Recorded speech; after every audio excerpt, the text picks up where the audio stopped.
Fancy mushroom and sage stuffing. Oh, this is moist, baby.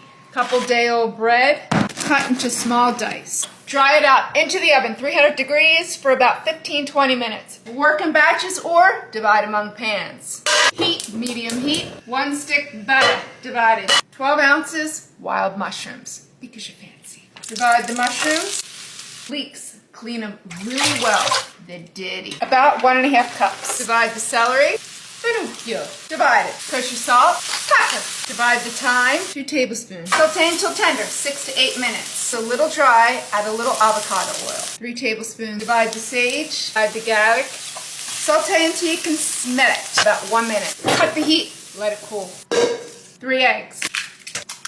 Whisk. Add the veg. Make sure they're cool. 7 cups. My homemade chicken stock. 2¼ cup. Let it set to absorb all that great flavor. Butter a 2-quart baking dish. More butter. Relax. It's Thanksgiving. 30 minutes, even up to 6 hours. Cover, refrigerate it. I've even done it overnight. Into the oven, 350 degrees until golden, hot, and bubbly. 35 to 40 minutes.